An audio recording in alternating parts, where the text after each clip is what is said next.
buhay na walang hanggan. Yun lang po dapat ang intensyon.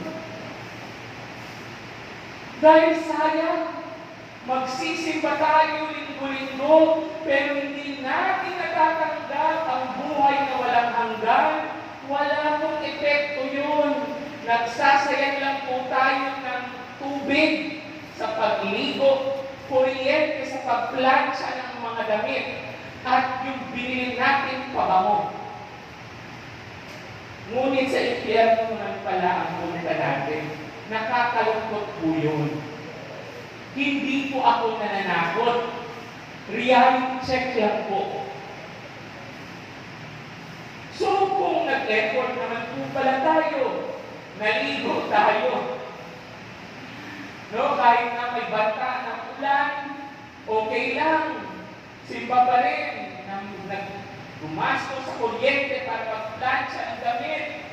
Nagpabango.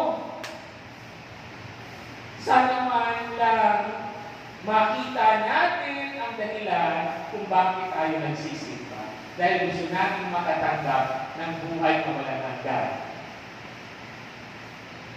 Wala naman siguro magtataas dito ng kamay kapag tinanong ko, sino ang ayaw makatanggap dito ng buhay na walang hanggan?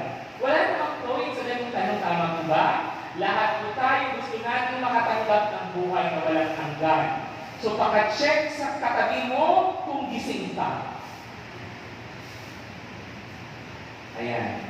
Bakit? Dahil ang sasabihin ko ay mga salita na tutulong po sa atin na tunay na matanggap itong buhay na walang hanggan na ito. Sa una, ano? Na sa pamamagitan ng salita ng Diyos, tunay natin matanggap ito. So ang tanong, natatanggap ba natin talaga ang salita ng Diyos? Ang iba, hindi. Bakit tulog? Ang iba, kahit na may Biblia sa bahay, ayaw nilang buklatin. Dekorasyon lang. Father, sarado katoliko ako. Dapat hindi ako nagbabasa ng Biblia. Yung mga protestante lang nagbabasa ng Biblia. Tingnan nyo. In fact, nagkaroon ito pa. Amen. In fact, kaya nga nagkaroon ng protestante. Bakit? Dahil ayaw nila sa mga katoliko dahil hindi nagbabasa ng Biblia. Sino may kasalanan kung bakit nagkaroon ng mga protestante? Mga katoliko na hindi nagbabasa ng Biblia. Alright?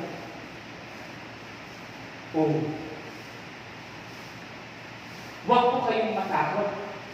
Sa parokyang ito, lahat ng mga parokyano nagbabasa ng Biblia.